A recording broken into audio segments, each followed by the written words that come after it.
Então, estamos a gravar. Ok, muito bem. Então, sejam bem-vindos a mais uma conversa do Inner Balance Way. Obrigado a todos os que estão presentes e bem-vindos aos que irão ver e ouvir esta conversa mais tarde, porque todas as nossas conversas estarão na nossa página do YouTube, Inner Balance Way. Portanto, é sempre bom relembrar que, mesmo que não tenham possibilidade de estar aqui a esta hora e ouvir-nos e participar, no momento podem sempre ver mais tarde.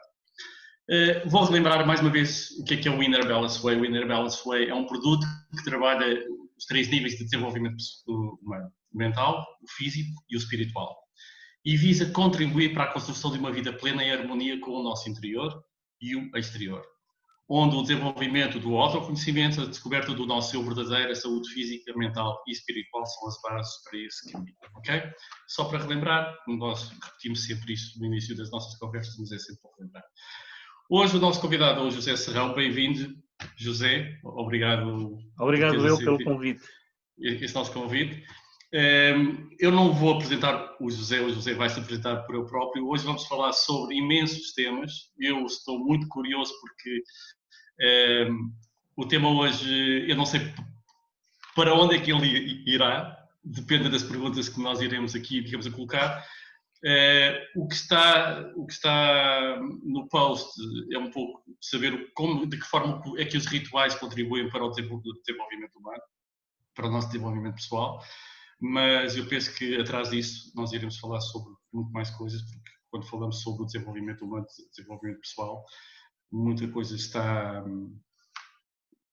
dentro desse tema. Portanto, vou passar agora a palavra aqui ao Nuno e vamos começar a nossa conversa. Muito bem, obrigado, Rui. Então, da minha parte também, obrigado a todos, boa noite. Um obrigado muito especial ao meu querido Zé Serrão. Hoje é um dia muito feliz para mim. O Zé Serrão é uma referência na minha vida há 15 anos, 15, 16 anos, ainda há pouco nós estávamos a falar. Foi uma pessoa que eu conheci e que teve um grande impacto em mim desde então. E mesmo agora que não estamos tantas vezes juntos, quem me conhece sabe que frequentemente eu faço referência a esta pessoa. Eu fui tocado a vários níveis e fui influenciado a vários níveis por ele, não só pelos seus ensinamentos diretos, mas pelos seus exemplos. Zé, eu peço desculpa de estar a dizer estas coisas todas, eu sei que tu não precisas de nada disto e que se calhar até nem gostas que assim seja, mas eu queria dizer isto, queria dizer que estou muito feliz por te ter aqui, queria te dizer obrigado também por tudo aquilo que tu representas para mim. Há muitas frases, eu não vou por aí agora hoje, mas há muitas frases que eu ouvi da tua boca que repito constantemente e faço questão de dizer, olha, tenho um mestre que uma vez disse isto, e as pessoas sabem que eu estou a falar de ti, e é para mim um prazer hoje poder partilhar-te um bocadinho com tantas pessoas que eu gosto e admiro. Portanto, é para mim um prazer ter-te aqui. Obrigado por teres aceito este convite. Antes de começarmos, eu gostava de te pedir para, de uma forma breve e sucinta, que possas apresentar para as pessoas que nos estão a ouvir, saberem quem tu és. E depois, a partir daí, vamos começar. Uma boa noite a todos, obrigado pelas vossas palavras. E a primeira questão não pode ser a questão mais fácil, talvez seja a questão mais difícil. Perguntas-me quem eu sou. Ora, essa é a razão porque eu ando aqui há muito tempo a tentar descobrir na realidade quem eu sou. Eu e se calhar todos nós. Mas pronto. Eu sou advogado de profissão, como alguns conhecem, e sou sportinguista, tristemente e sofredoramente, e portanto hoje foi mais uma noite de sofrimento. Enfim, esperava poder festejar, mas não consegui. Enfim, o meu Sporting funciona sempre assim comigo, é uma relação fantástica e ajuda-me também a crescer, naturalmente, porque, enfim, como eu digo, não é do Sporting quem quer, é só quem pode. E, enfim, mas cá andamos. Depois, sou há muito tempo, de facto, interessado por várias questões, uma delas, como penso que todos conhecem e sabem, tem sido a maçonaria. Fui iniciado já há bastantes anos. Em 2005 tive a oportunidade, com um grupo de homens e mulheres, fundar um Grande Oriente em Portugal, com algumas particularidades. Uma delas, o trabalho conjunto de homens e mulheres sem qualquer tipo de distinção, sem qualquer tipo de privilégio ou qualquer tipo, enfim, de diferenças, a não ser aquelas que resultam do caráter próprio de cada um. E também, enfim, uma matriz sempre de uma busca profunda, porque entendo que somos todos peregrinos nesta caminhada. Enquanto andamos por aqui, andamos aqui exercendo as nossas funções profissionais, mas na realidade viemos cá por outras causas e outras razões. E essa é a parte mais interessante das nossas próprias vidas, que é essa procura do que é que fazemos aqui, de onde viemos, quem somos, para onde vamos, enfim. E estou à vossa disposição para aquilo que puder hoje ajudar e também com muita vontade poder partilhar dentro dos meus limites, que obviamente são muitos, e portanto eu espero não vos defraudar nas vossas expectativas, mas enfim, olha, entregue-me àquilo que tiver que ser. Muito Portanto, bem. foi uma curta, grande apresentação, não é? Muito Tchau, bem. Ana. Agora já vejo a Ana como deve ser. Olá. Muito bem, José, olha, muito obrigado. Então, vamos começar. Eu, como falei contigo e como o Rui já apresentou, nós decidimos criar aqui aquela pergunta que vai dar um mote à nossa conversa, passar pela importância do ritual no desenvolvimento do ser humano ou no desenvolvimento pessoal. No entanto, e como nós até conversámos já anteriormente, eu acho que antes de passarmos para aí, seria importante estabelecer aqui alguns elementos, nomeadamente a diferença entre o que é um ritual, o que é uma cerimónia, o que é um protocolo. Portanto, todos esses termos que muitas vezes são usados para dizer a mesma coisa, quando na verdade são coisas diferentes, não é?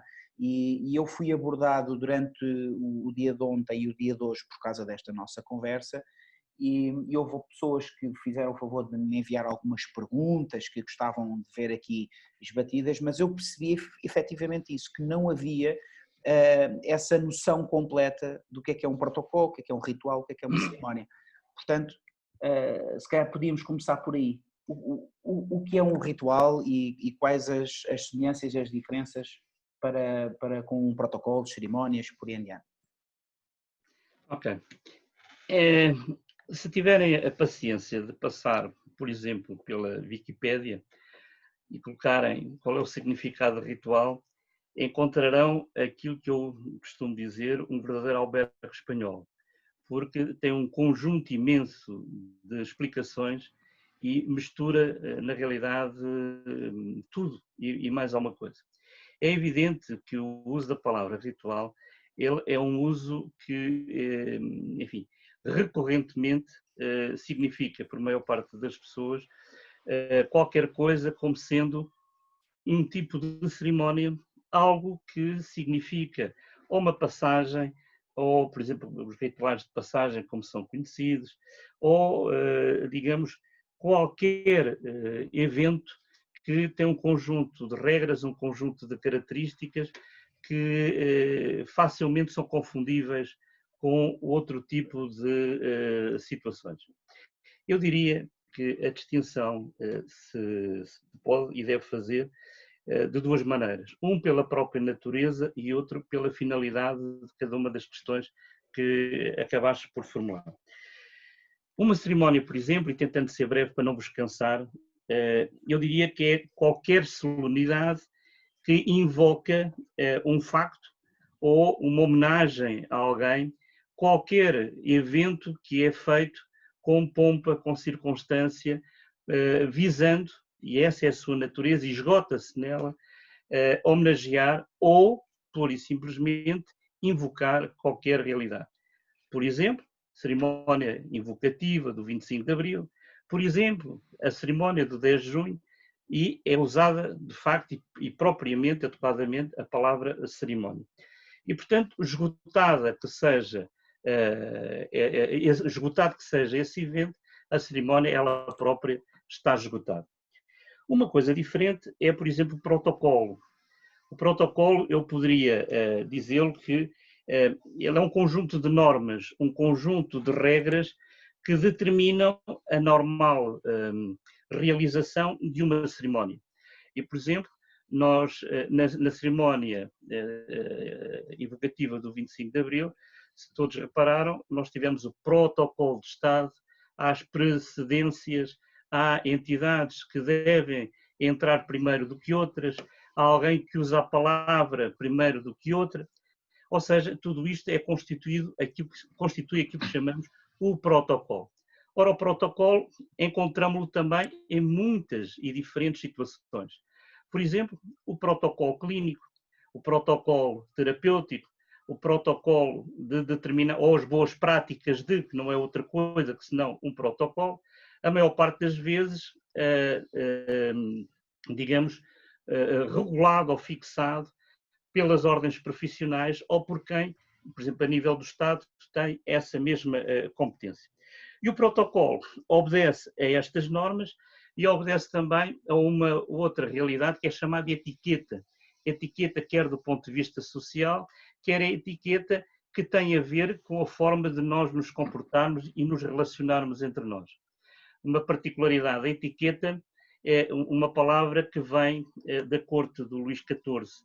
Quando alguém ia à corte do Luís XIV, por exemplo, no Palácio de Versailles, recebia uma carta, que era a chamada etiqueta, onde vinham todo o conjunto de regras que deveriam respeitar quando se dirigiam ao rei ou quando se dirigiam a determinadas figuras de Estado, etc, etc.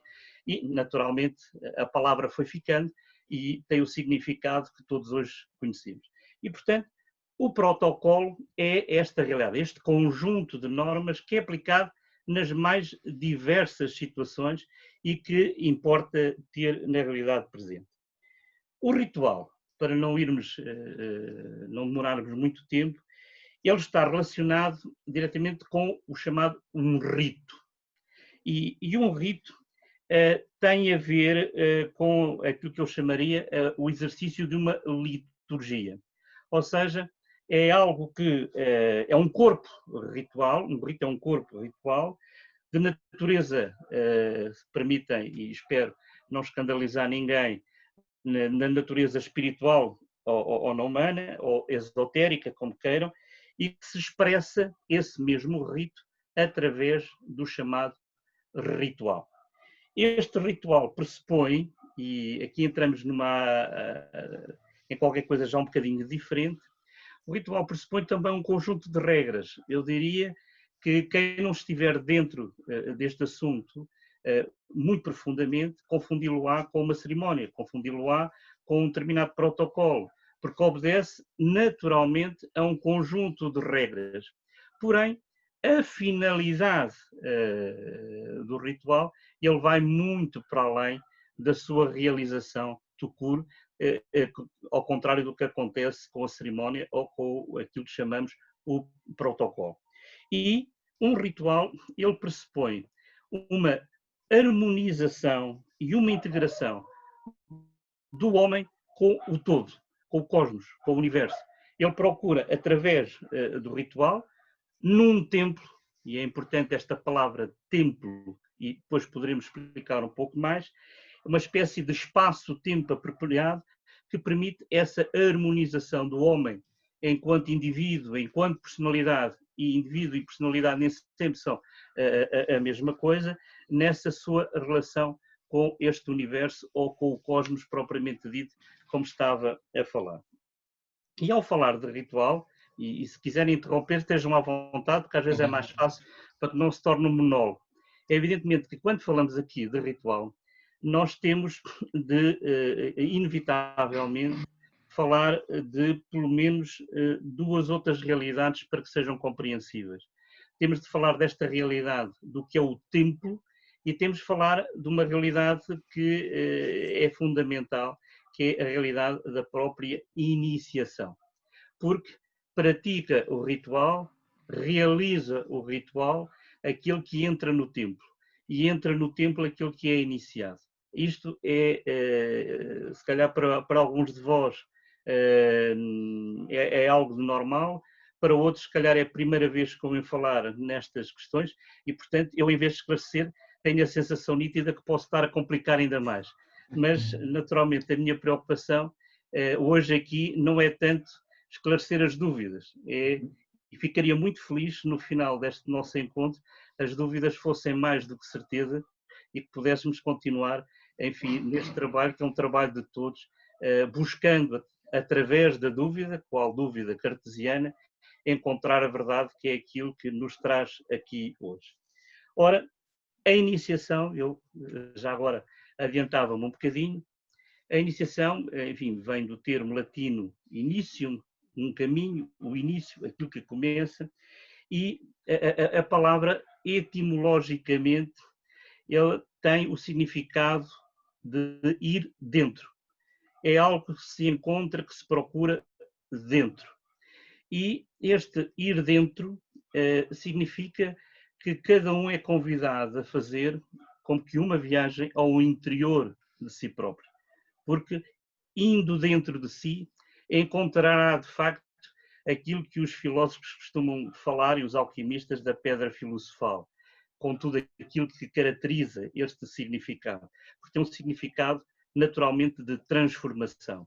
E a iniciação é esse caminho de transformação em que, por um lado, se recebe uma influência de natureza não humana ou espiritual e, por outro lado, se recebe também e se inicia um acesso a um conhecimento que é ele próprio uma doutrina que nos remete para a tradição. A tradição, ou aquilo que alguns chamam do chamado, aquele momento particular em que o Fiat Criador, em que o imanifestado se manifestou e que deu origem a tudo aquilo que nós conhecemos como humanidade e a sua própria evolução. E este caminho de iniciação, este ensinamento e esta doutrina, de acordo com muitos dos mestres, enfim, que eu particularmente muito prezo, eles diziam que este conhecimento ele é feito de mestre a discípulo e é feito de boca a ouvido, na construção interior de cada um de nós. E depois poderemos falar que a diferença há neste ir dentro de si próprio e tudo aquilo que muitas vezes na parte terapêutica se procura dizer que o homem se procura encontrar e procura melhorar. Se calhar estamos a falar na aparência de uma mesma coisa, mas na realidade estamos a falar de duas realidades que são distintas, ainda que complementares entre si. Esta é a parte, como se fossem as duas faces de uma mesma moeda. Não se excluem nem uma nem outra, mas têm realidades, naturezas e finalidades completamente diversas. Por outro lado, como vos falei, nós só podemos realizar esta iniciação, ou o ritual, como vos falei, ele realiza-se dentro de um templo. Ora, este templo tem um significado. Este templo é, digamos, um espaço que é sacralizado de uma determinada maneira, própria do ritual, e neste espaço, onde é permitido ao homem não só harmonizar a emoção com a razão num primeiro momento, mas é também um espaço em que o homem é convidado a experimentar a sua relação e a sua harmonia com o universo, com o todo. Por exemplo, um templo, e todos eles têm estas particularidades, isto não é exclusivo de maçonaria, é uma realidade que é comum a todos, neles podemos encontrar sempre alguns aspectos que são marcantes.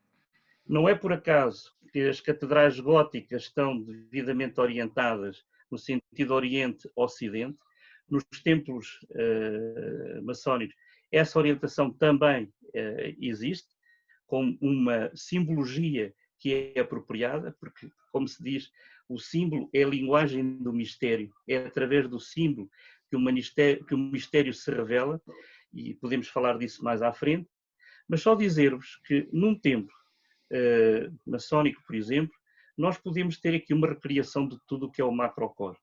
Nós temos os vários pontos cardeais, nós podemos ter uma representação do movimento aparente do Sol, nós podemos ter a representação daquilo que é a noite através da Lua e através dela a representação do feminino em contraponto com o Sol, que é o masculino, e temos 4 elementos fundamentais.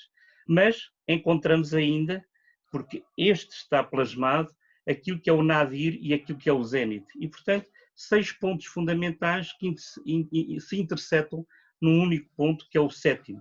E daí se dizer que, e não é exclusivo da maçonaria, que o divino, a essência, ela é una na manifestação, ela é una na essência, é trina na manifestação e é sétupla na sua evolução.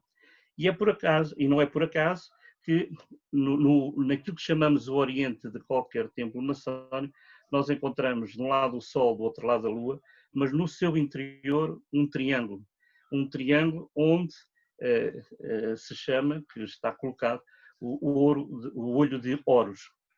E nesta simbologia é trina, porque na realidade Horus era filho de Osíris e de Ísis, mãe e pai e mãe, como queiram falar, e esta trilogia de manifestação, ela aparece em muitas culturas e em muitos aspectos da tradição em vários locais. Por exemplo, na Índia nós temos o Brahma, o Vishnu e Shiva, e na maçonaria nós poderemos dizer que tem várias representações, como sendo, por exemplo, a sabedoria, a força, a beleza, é uma forma dela estar efetivamente manifestada à essência, que se desenvolve depois pelo aspecto setenário, que é comum a tudo que são realidades. E, portanto, quando falamos de ritual, nós temos de sentir que é algo que é praticado por um iniciado dentro de um espaço sacralizado ou sagrado, e onde, na realidade, o ritual é uma forma de realizar o homem e de o harmonizar, conduzindo à descoberta da consciência mais profunda de si. Ou, dito de uma forma simples, e termino por agora, dar resposta àquela demanda que estava no Templo de Delfos. Homem, conhece-te a ti mesmo. O conhece-te, não o homem na aparência, não no conjunto dos defeitos, nem no conjunto das suas qualidades, mas o sujeito mesmo que conhece. E o sujeito mesmo que conhece aquilo que tem a capacidade de conhecer, e conhecer aqui também no sentido etimológico de penetrar, cognoscere, de penetrar dentro de si mesmo para descobrir em si aquilo que é a verdade. E, portanto, o ritual, quando falamos nesta linguagem, tem este significado bastante mais profundo. Pronto. E terminaria por aqui a minha primeira intervenção, que de facto já foi longa, e eu prometo ser mais breve nas próximas vezes. Está bem? Zé, eu não sei se falo por todos, mas pelo menos por mim não achei nada longa, e se por algum motivo a conversa terminasse agora, já teria valido a pena a quantidade de informação que tu já partilhaste connosco. Ainda bem que isto está a ser gravado e que nós vamos poder todos ouvir isto vezes sem conta, porque realmente a tua resposta é muito superior em termos de conteúdo àquilo que eu pelo menos estava à espera, e agradeço-te essa tua vontade de partilhar. Então, agarrando naquilo que tu disseste, e bem, portanto, tu não estás a dissociar, e muito bem, explicaste o porquê. Portanto, para chegarmos ao ritual, há uma iniciação e há um local que está preparado para a execução desse ritual. E é o ser humano iniciado no local certo, que ao praticar esse ritual pode, digamos, transcender, ou pode lucrar, digamos assim, com o trabalho do ritual. Portanto, assim, traduzindo de uma forma mais rápida e direta, será isto, não é? A minha pergunta é esta, e, portanto,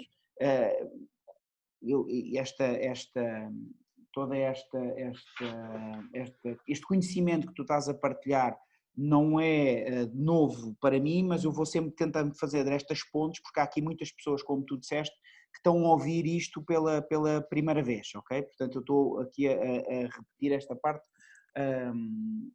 para conseguir que toda a gente acompanhe.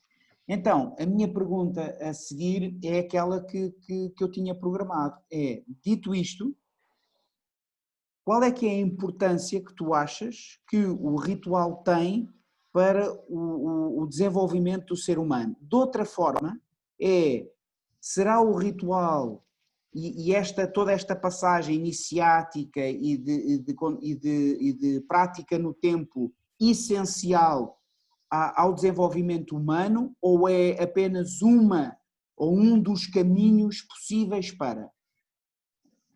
Há aqui que destacar, Nuno, obrigada pela pergunta, há aqui que destacar 2 planos daquilo que nós chamamos de desenvolvimento humano.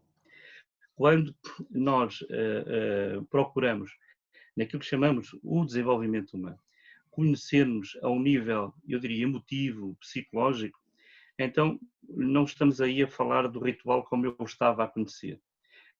Essa é uma dimensão que eu diria que é adequada a cada um de nós, e cada um de nós tem esse dever de o trabalhar, seja sozinho, seja através de acompanhamento, quer de mestres de várias naturezas ou de várias matrizes, quer mesmo de terapeutas, por exemplo.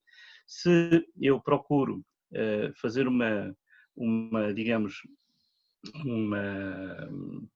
enfim, um caminho de conhecimento, digamos, ou uma terapia onde eu quero chegar, ou que eu faça meditação, ou que eu pratique yoga, ou que eu faça outro tipo de intervenção, ou uma escola de artes marciais, ou seja o que for, eu na realidade estou, digamos, a trabalhar naquilo que eu chamaria os meus aspectos emocionais e os meus aspectos psicológicos. Eu estou a criar essa harmonia, que é fundamental para que possamos viver, trabalhar, estar aqui, relacionar-nos com todos. Quando falo, na realidade, do ritual, eu estou a apelar para qualquer coisa um pouco mais profunda, porque nós não estamos a falar naquilo que chamaríamos a personalidade ou individualidade humana, estamos a tentar transcender tudo isso e entrar a um nível daquilo que eu chamaria da própria consciência superior do ser. Nós estamos a tomar consciência de algo mais subtil, que nos ultrapassa a nós próprios. E nos ultrapassa, quando digo a nós próprios, ultrapassa estes níveis de natureza meramente psicológica que muitas vezes buscamos noutras realidades. Era só isto aqui que eu queria dizer. E isto por exemplo, remete-nos depois para outros campos, inclusive. Quando eu falo da iniciação, por exemplo, e a confronto com alguns aspectos relacionados com as práticas religiosas propriamente ditas, há aqui também uma diferença. Porque, por exemplo, enquanto as igrejas, independentemente de quais sejam, e são importantes no crescimento e no desenvolvimento de cada um, elas procuram, na realidade, remeter-nos para aspectos digamos, de harmonização daquilo que chamaríamos a alma e prometem-nos a salvação. Enquanto, quando eu falo de iniciação e deste conhecimento que procuramos ascender, a gnosis que nós procuramos compreender e permitir que ela entre, nós estamos a falar de uma outra coisa, não da salvação, mas estamos a falar da liberdade. Estamos a falar de algo que, por ser transcendente ao próprio homem, não tendo uma natureza semelhante à do homem, ela permite-nos ascender a esse campo de liberdade. São campos um bocadinho diferentes, talvez não tão simples de explicar, Perfeito. mas é aquilo que se me oferece dizer. Perfeito. Eu se calhar não soube colocar a questão, mas tu soubeste muito bem colocar a resposta. Se me permites, eu por acaso não sei se ainda és praticante de Qigong ou não. Sim, sim, às vezes, às vezes, às Ok, vezes.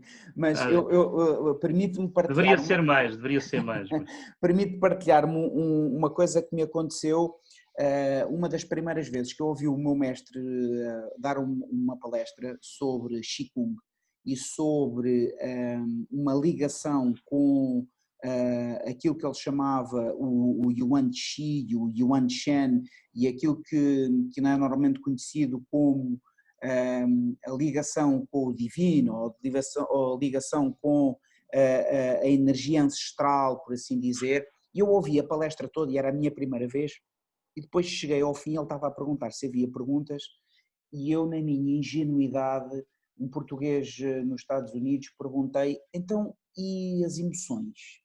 E ele olhou para mim e disse, o que é que tem as emoções? E continuou a conversar. E depois no fim ele teve pena de mim, veio ter comigo e disse-me assim, eu não sei o que é que tu quiseste dizer, mas alguém que está a lidar com as emoções não faz este tipo de trabalho. Nós ainda não... Primeiro tem que lidar com essa parte para depois perceber o que nós estamos a dizer.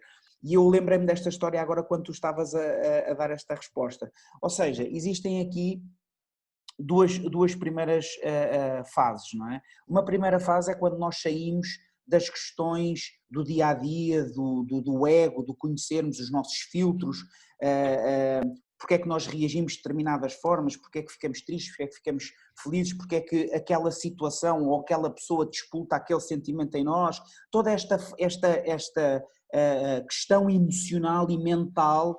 Há essa primeira fase que tem que ser conhecida, desenvolvida, entendida, e depois há uma segunda fase, quando já há alguma paz ou algum controlo, um entendimento de todos esses filtros e todo esse software humano, digamos assim, há depois um trabalho um bocadinho mais profundo para conhecer o ser que nós somos antes disso tudo.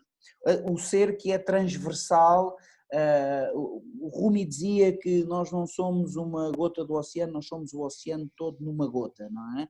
Portanto, nós temos essa divindade e essa centelha original dentro de nós. A linguagem é outra, mas é disto que tu estás a falar, ou seja, é deste entendimento, desta energia que nós somos antes da persona. Oh, Nuno, é assim, estou a falar disso e ao mesmo tempo estou a falar também de outras coisas em conjunto, porque na realidade, e isto é uma concepção também minha, na qual me revejo, o homem tem em si mesmo, digamos, uma constituição que é ela própria sétupla, não é? Setenária, é evidente. Desde logo o seu plano físico e a experiência na nossa evolução, ela realiza-se no físico, neste aspecto em que nós estamos. Nós não podemos imaginar que vamos evoluir quando deixarmos o corpo físico. É aqui que nos é dada a possibilidade de nós podermos, na realidade, vivenciar uma experiência que é a experiência única que esta nossa personalidade encerra e não vale a pena aspirar estar noutros locais ou noutros planos sem realizar a experiência que viemos aqui fazer. Essa é a primeira. Depois, evidentemente, nós temos o lado etérico e também o lado emocional e o lado mental que formam este primeiro quaternário em que nós nos relacionamos e vivenciamos e aquilo que chamamos a nossa persona, a nossa personalidade. Não é? Porque a persona é bem curiosa, porque é uma expressão que significa máscara e significa, ao mesmo tempo, como nós nos mostramos aos outros, mas também da forma como os outros nos veem. E nem sempre é coincidente. Nem sempre é coincidente. Nem sempre essa coisa funciona em paralelo. E é muito curioso quando falamos das emoções. Eu digo, nós não conseguimos separar-nos enquanto homens, enquanto mulheres, desta realidade em que vivemos. Nós vivemos nesta realidade física, emocional, mental, no mental concreto, e é nestas dificuldades que nós temos que trabalhar, porque quando muitas vezes se diz eu sou um iniciado, fiz isto, fiz aquilo, e a partir de agora eu tenho a minha vida toda resolvida, a partir de agora a minha vida vai ser como que navegar num lago tranquilo, de águas, enfim, em que nada acontece, em que eu posso depois atirar-me do barco, mergulhar, vir para cima. Não. Eu penso que é exatamente ao contrário. Quando nós temos a possibilidade única de poder vivenciar determinado tipo de realidades, nós temos que nos deparar, de facto, com oceanos de ondas, de águas profundas, mas de ondas, tipo Canhão da Nazaré, tantas e tantas vezes, não é? E, portanto, não ganhamos nenhum passaporte, nem nos tornamos de um dia para o outro seres perfeitos, não acontece nada, temos umas asinhas e ninguém... Não, antes pelo contrário, nós somos confrontados com os nossos limites e os nossos limites são cada dia maiores à medida que vamos ter consciência deles. Muitas vezes, como não temos consciência nem sequer daquilo que somos e de como reagimos e como nos envolvemos emocionalmente, é normal que nem sequer nos apercebemos de que esses problemas dentro de nós existem. Eu gostava, Nuno, se me permites, de mencionar aqui algo que me parece importante e que pode reduzir aqui um bocadinho daquilo que é a nossa natureza. Nós conhecemos os chamados os 12 trabalhos de Hércules, não é? Hércules, como sabeis, era filho de Zeus e por circunstâncias que tiveram a ver com o ciúme entre a mulher de Zeus, etc., vocês sabem como é, ele teve de descer, enfim, e veio para aqui e não tinha a consciência da sua própria divindade, não tinha a consciência da sua essência. E o que é que aconteceu? Aconteceu que teve de vencer 12 trabalhos, cada um de per si. Ora, quando falamos de emoção e quando falamos de alma, etc., não podemos nunca esquecer que um dos nossos mais importantes chakras, e enfim, quem acredita, acredita, quem não acredita, tudo bem, não há problema absolutamente nenhum, somos todos livres, mas o chamado chakra cardíaco, curiosamente é o do centro, porque é o quarto a contar de baixo e o quarto a contar de cima, está no meio. Ele é composto apenas e só por 12 pétalas nesse desenho. E essas 12 pétalas, cada uma representa em si mesmo uma batalha que nós temos de ultrapassar. Não é? Ele tem um lado negativo e tem um lado positivo. E cada vez que nós vencemos desses trabalhos, nós vamos adquirindo paulatinamente essa dimensão da consciência, que é esse equilíbrio. E quando essas 12 pétalas, elas, digamos, se iluminam de per si, nós podemos ascender digamos, a essa consciência que nos permite ter a noção do divino que nós somos. E foi exatamente o que aconteceu com o Hércules. O Hércules, quando venceu os 12 trabalhos, ele teve consciência da sua dimensão e depois pôde aceder ao Olimpo, como todos os deuses, porque tinha direito próprio para isso. Nós somos exatamente isso, ou seja, nós temos de conseguir, num primeiro momento, também harmonizar as nossas próprias emoções, porque se não conseguirmos harmonizar as nossas próprias emoções, quer o nosso conhecimento ou o nosso equilíbrio interno não se consegue, mas também, mesmo praticando e tendo acesso à possibilidade de uma vivência do ritual, ainda que o ritual opere, mesmo que eu não tenha consciência de que ele opera em mim, o problema é que a dimensão consciencial daquilo que é essa operatividade é, de facto, extremamente reduzida. É como eu ir a um banquete, ter as melhores iguarias e, pura e simplesmente, eu sair de lá com fome. E essa, de facto, é a grande pobreza e a grande miséria. É quando nós temos acesso às coisas, ou melhor que as coisas nos podem dar, e por dificuldades nossas, nós acabamos por não tirar partido daquilo que a vida tantas e tantas vezes nos oferece. E, portanto, nesta questão de vivência do emocional, eu penso que é sempre algo que vale a pena nós termos a noção. Nós temos de fazer esse equilíbrio, nós temos de, não como se diz matar o dragão, mas nós temos de conseguir dominar o dragão que há em nós. E isso é um trabalho que tem de ser feito no nosso dia-a-dia. E são vários os caminhos, são várias as oportunidades que nós temos, são várias as ofertas que estão à nossa disposição para que o possamos, na realidade, fazer. E é um trabalho individual que não é, de modo nenhum, dispensável. Ninguém está dispensado de fazer o seu próprio trabalho. E o nosso trabalho é ter consciência que erramos, reerguermos e voltar outra vez a experimentar. Voltar a errar, voltar a experimentar. E é neste trabalho que nós fazemos até ter força, até que a chama se apague. Quando ela se apague, deixaremos de estar aqui, iremos vivenciar o que tivermos que vivenciar, não faço ideia o quê. Tenho as minhas suspeitas, mas são só minhas, evidentemente. Espero que sejam boas. Não me deem tantas tristezas como o meu Sporting, como é evidente, e portanto, olha, está algo que ainda não consegui vencer, pá, mas enfim, escolhi um clube que me dá de facto alegrias imensas e portanto eu estou sempre a vivenciar essas partes como imaginarão. Não sei se respondi, queridos. Não, perfeitamente, perfeitamente, sem dúvida. Rui, queres avançar tu com... Eu estou-te a ver aí um bocado inquieto. Não, é assim, então, já escrevi aqui imensa coisa, não é? Mas há uma questão que eu até escrevi, e que tem a ver com um tema que nós temos vindo a falar noutras conversas e aqui já abordámos, mas eu gostaria de saber a opinião pessoal do José, que é esta: o que é a espiritualidade para o José Serrão e de que forma a mesma se expressa no dia-a-dia de cada um, segundo a maçonaria entende. Nós já abordámos aqui algumas coisas e fala-se muito, cada vez mais se fala na importância de nós harmonizarmos a parte mental, a parte física e a parte espiritual. Mas não existe uma definição de espiritualidade. Não é? Espiritualidade é uma coisa muito abrangente e é uma coisa muito pessoal. E essa é a dificuldade, às vezes, de nós conseguirmos falar com outras pessoas e explicar-lhes de que tudo faz parte de um todo. Ou tudo está interligado, tudo é complementar, não é? E portanto, o que é certo é que nós ouvimos muita gente, os chamados gurus, alguns, ou supostamente gurus, que gostam muito de separar as coisas. Vamos falar agora da parte emocional e cognitiva, agora vamos falar da parte física, agora vamos falar da parte espiritual, mas depois esquece-se de juntar tudo, não é? Pronto.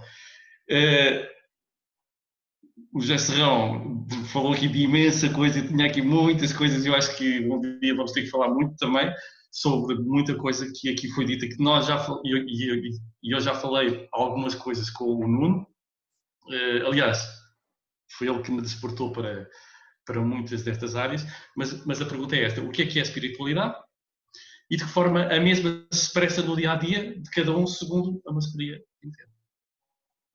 Muito bem. Então, primeiro, a espiritualidade é um conceito que eu concordo extremamente vago e, portanto, que permite que cada um de nós tenha, na realidade, a sua própria interpretação. Estou a olhar porque, entretanto, aqui um pequeno bichinho que resolveu vir-me visitar e, portanto, anda aqui a passear porque tenho a janela aberta. Pronto. Dizer o seguinte. Eu falava há pouco que nós temos os tais 4 planos que formam a nossa própria personalidade. Acima deles há uma outra realidade que eu poderia chamar a tríade superior, que forma com estes 4 aspectos aquilo que podemos chamar o sétimo. E nesses aspectos nós temos qualquer coisa que poderia chamar do mental abstrato, ou na linguagem hindu, do manas superior, que é algo que é o nosso próximo estado de desenvolvimento, porque nos preparamos para desenvolver o mental, porque o emocional é algo que andamos a desenvolver há muitos séculos, há muitos milénios, como é evidente. Depois há um outro aspecto, que é ou outra parte do vértice, que é o nosso lado, podemos chamar, que é conhecido como o búdico, e aqui búdico é algo que nos permite, a intuição, outro, este aspecto de búdico, é algo que já nos aproxima de uma realidade que é a realidade que está mais próxima da nossa própria essência. E, finalmente, o sétimo, que é a nossa essência propriamente dita. Quando muitas vezes falamos da espiritualidade, estamos a falar num conceito muito vago. Para mim, hoje, esta realidade pode-se resumir desta maneira. Quando falamos de espírito, nós falamos de algo que é superior ou está num plano superior àquilo que denominamos a nossa alma, ou o centro em que todo o processo do teatro da nossa vida se desenrola. Quando todo esse teatro da nossa vida se desenrola, e ele desenrola-se, na realidade, neste plano do emocional e, muitas vezes, deste nosso mental concreto, e mental concreto, aqui é importante dizê-lo, é tudo aquilo que serve para nós resolvermos a nossa vida no dia-a-dia. Eu tenho fome, preciso de ir comprar comida. Para ir comprar comida eu preciso ter dinheiro, para eu ter dinheiro eu preciso trabalhar, para eu trabalhar tenho de, enfim, e assim sucessivamente.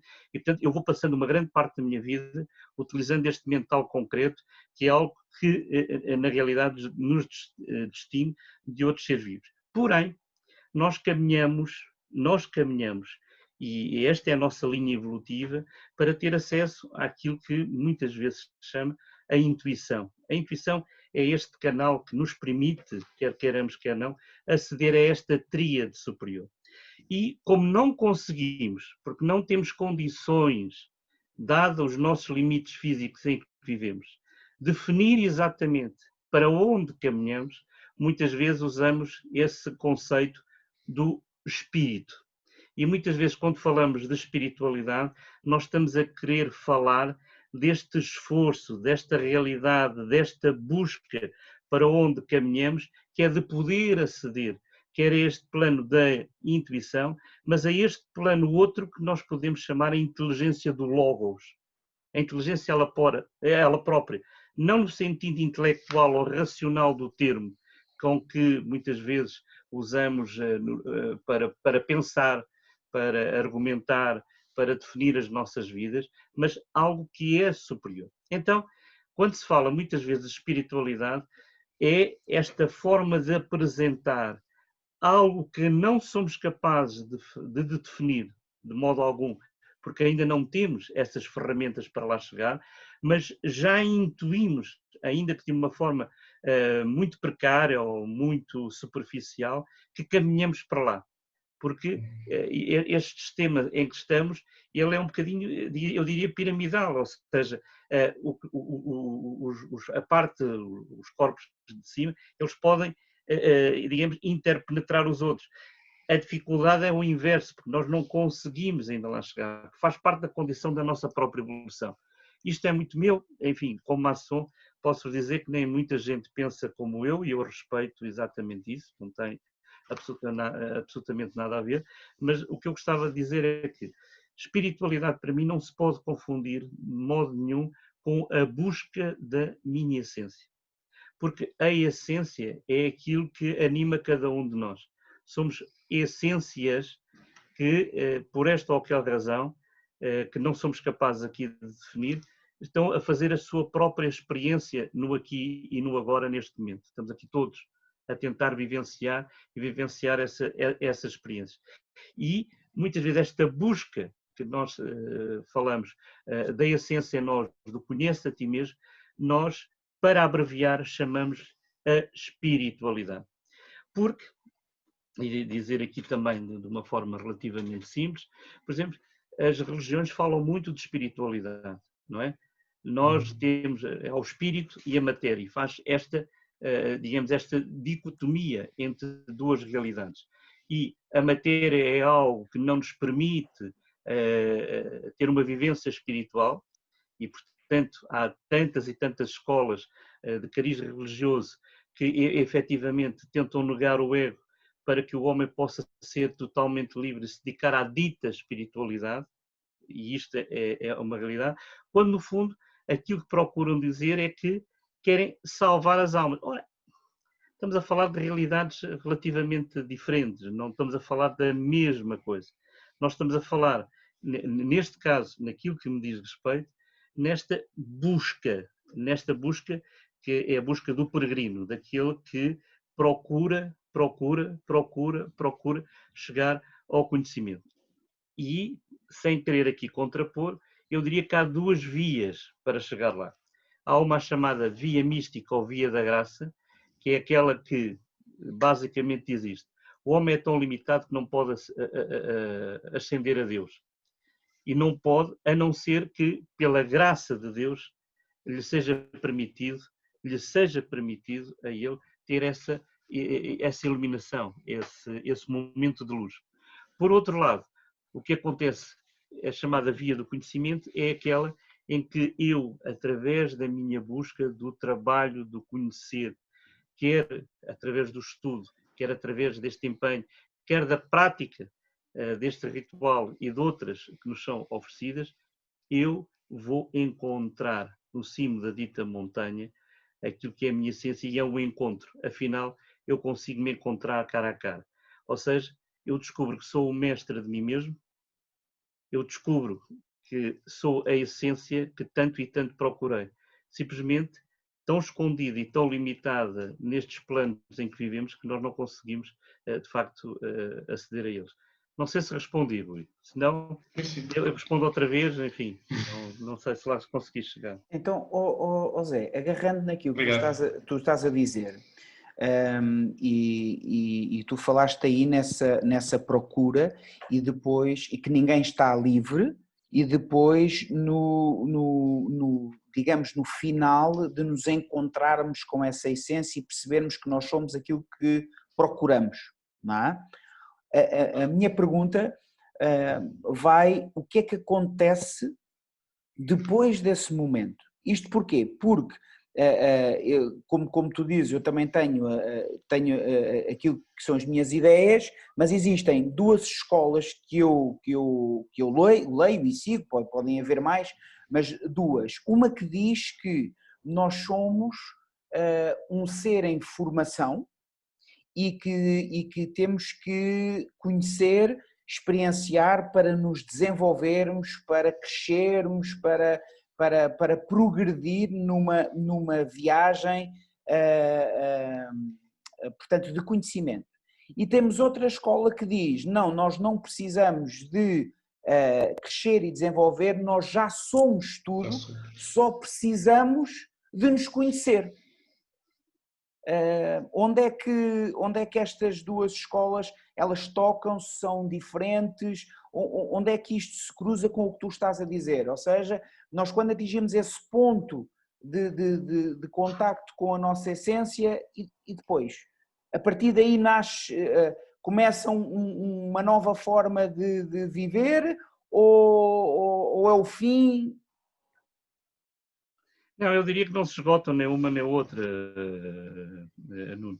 E isto não tem tanto a ver com a maçonaria propriamente dita, e eu gostava depois, ainda respondendo, o que é que a maçonaria também diz sobre estas questões, mas dizer basicamente isto, ou seja, se é o trabalho individual de cada um de nós dificilmente conseguiremos encontrar e responder àquelas perguntas das fins, não é? Quem somos, de onde viemos e para onde vamos. Se não fizermos esse esforço, muito dificilmente o conseguiríamos fazer.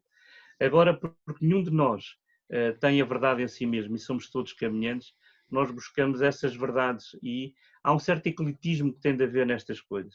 Nós temos essa capacidade de livremente poder ir buscar aqui e ali aquilo que seja mais consentâneo em cada momento da nossa viagem para o nosso próprio, como tu costumas dizer bem, para o nosso crescimento. O que é que nós queremos dizer com o crescimento? Queremos dizer pura e simplesmente isto, quando nós somos capazes de ter um equilíbrio maior que nos permite rapidamente retomar o caminho que deixámos atrás. Ou seja, quando nós dizemos eu estou a crescer, significa que eu não estou tão apegado aos meus orgulhos e aos meus limites, mas eu pura e simplesmente consigo já viver com eles e, portanto, não fico tão amarrado quando não sou capaz de atingir aquilo que eu acho que deveria, porque há muita forma, digamos, e há muito orgulho refinado, escondido, não é? E, portanto, o que eu digo, Nuno, e é a minha opinião, não, pura e simplesmente como José Segão e não mais do que isso, nestes caminhos que nós trilhamos, o que importa é que cada um possa sentir-se pleno e realizado em cada momento, em cada uma, digamos, das situações ou das escolas ou onde estiver. Ninguém ficará para trás desde que inicie o caminho. Só ficará para trás aquele que ficar sentado, ficar quieto, esperando que algo aconteça. Esse já se realizou, não sabe para onde vai, já chegou, não é? Não errou, portanto, se não errou, quer dizer, também não ousou. E nós temos de ousar, nós temos de errar e nós temos efetivamente de crescer. E eu só voltando ainda à questão da maçonaria, dizer como eu entendo, e é importante dizer, a maçonaria foi e é foi a primeira escola iniciática desde que o homem tem a noção da sua própria existência. E ele aparece, a maçonaria, como conhecida como a ordem construtiva dos três mundos, não é? E aparecia exatamente numa linguagem relativamente simples, como aquele que tem a arte de saber trabalhar a pedra.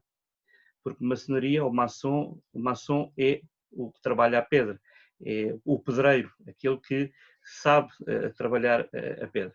A pedra aparece sempre ligada em muitos aspectos, eu não prometo que não vou alongar muito, porque estaríamos aqui bastante tempo, mas só dizer-vos isto. O primeiro reino que nós temos conhecimento foi o reino mineral, é a base, a solidez, a primeira forma como, digamos, a criação foi plasmada.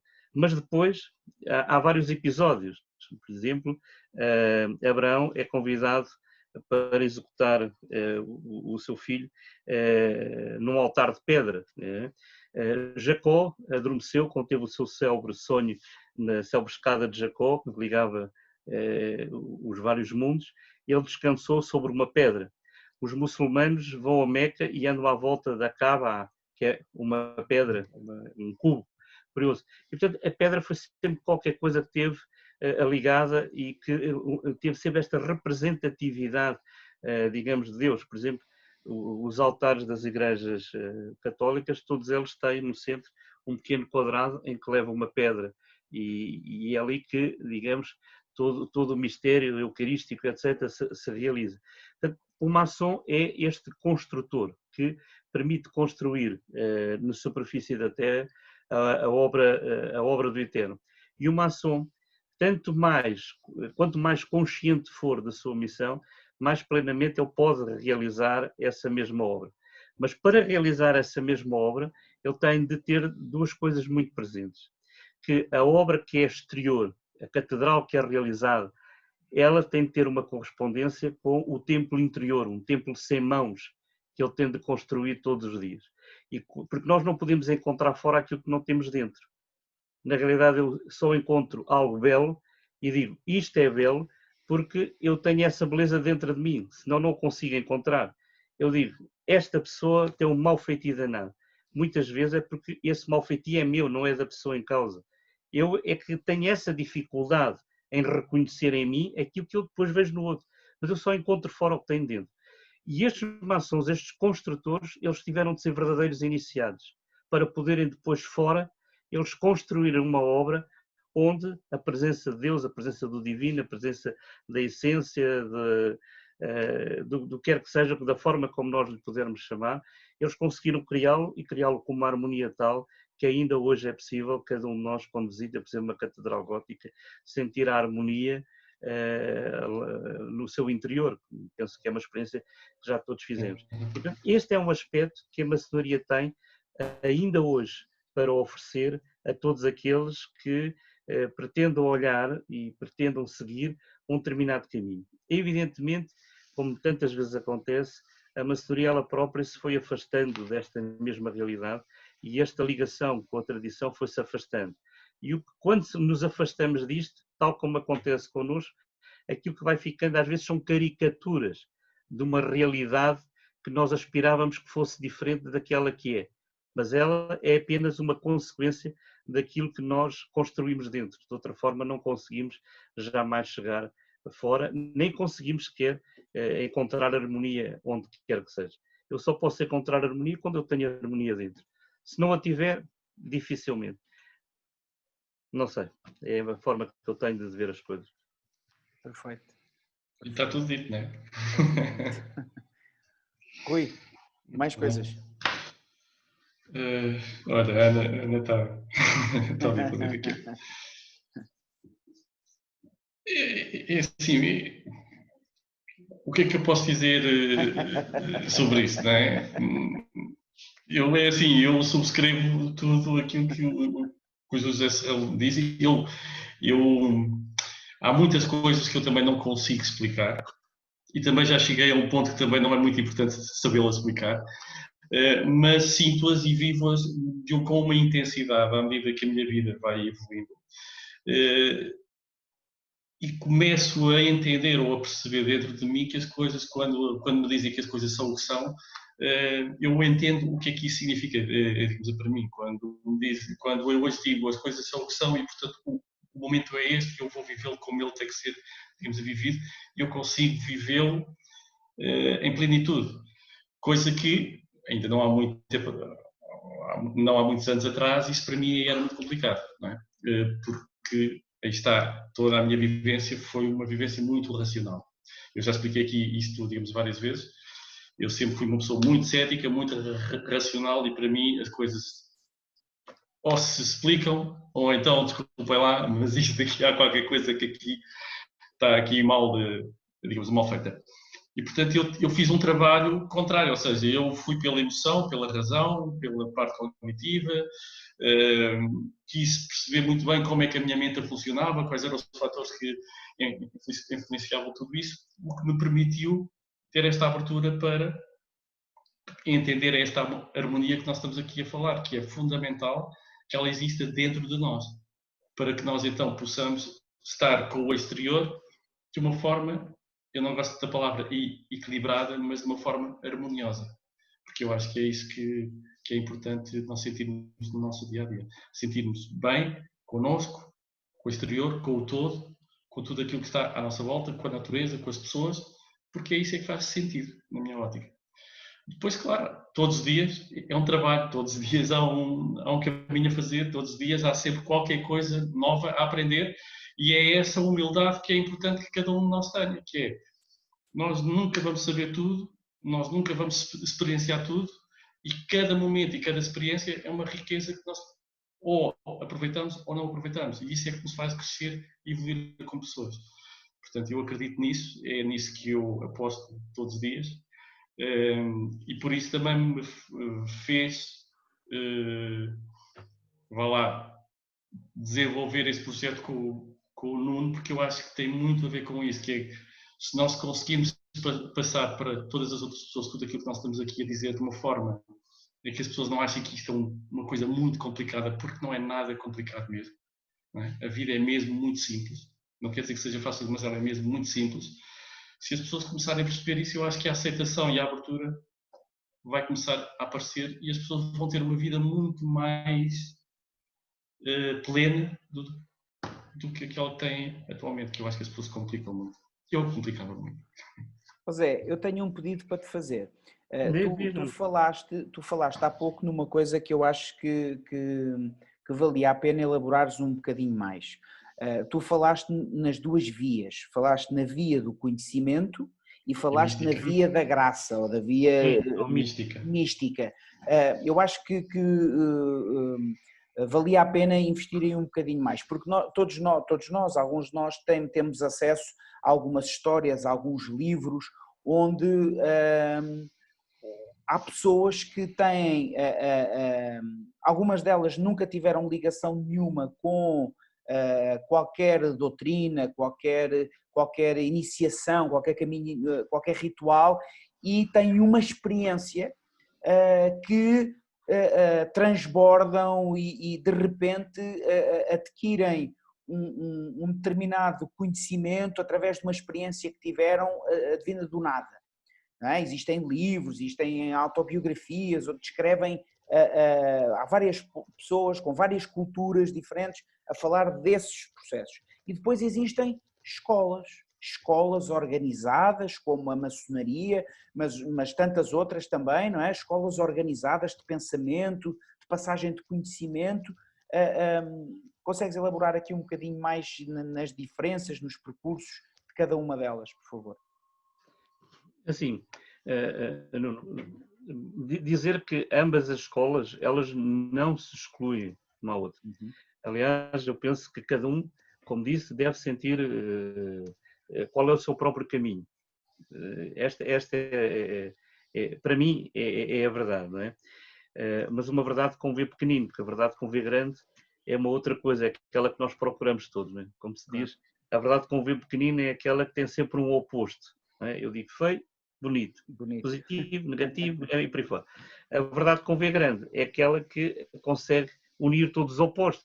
Eles não há necessidade de se expressarem, já estão.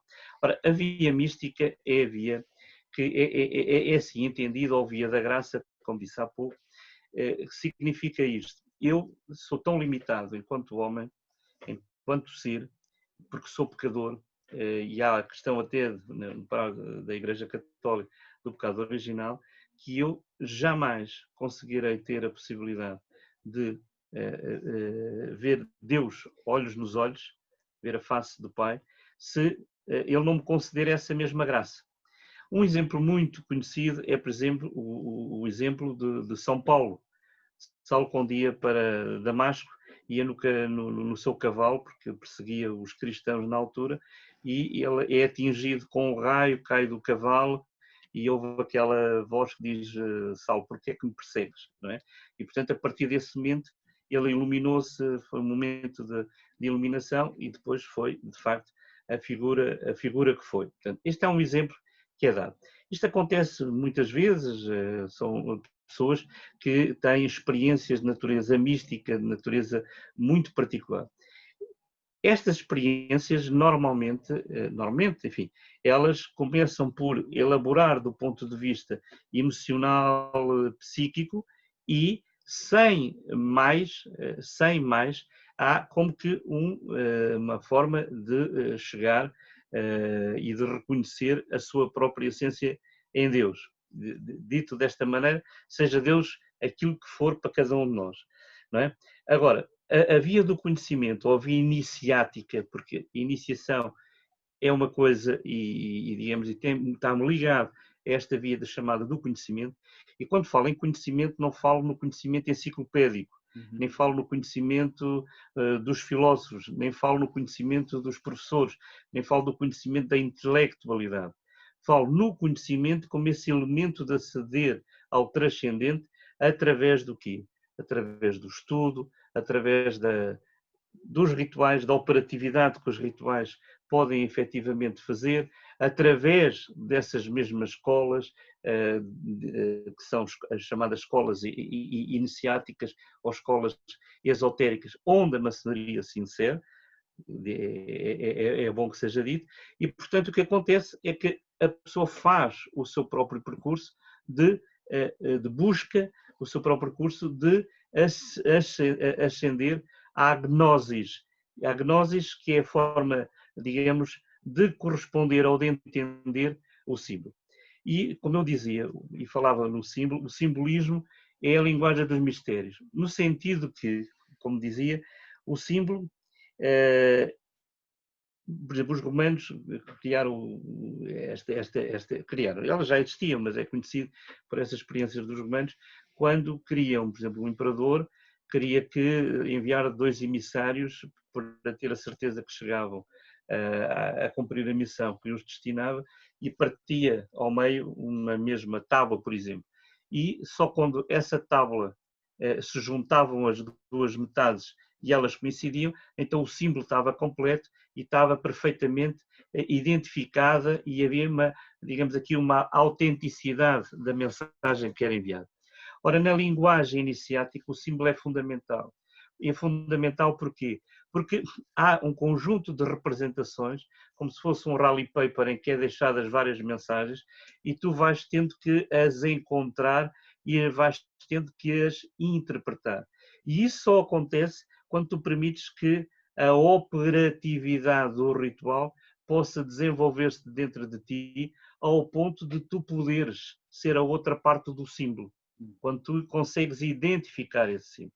Portanto, são 2 vias completamente distintas. A via mística ou via, digamos, da graça, que são exatamente as 2 coisas, é este aspecto que, desenvolvendo e harmonizando o emocional, eu posso atingir a iluminação. Esta via do conhecimento ou da gnosis é um trabalho, um percurso em que eu vou permitindo que esta operatividade do transcendente vá operando dentro de mim. Portanto, basicamente é isto. Não sei se eu consegui explicar. Sim. Perfeitamente, perfeitamente. Eu queria agora, tinha aqui uma pergunta já há algum tempo, queria agora mudar aqui um bocadinho o tema e fazer-te esta pergunta. Na tua opinião,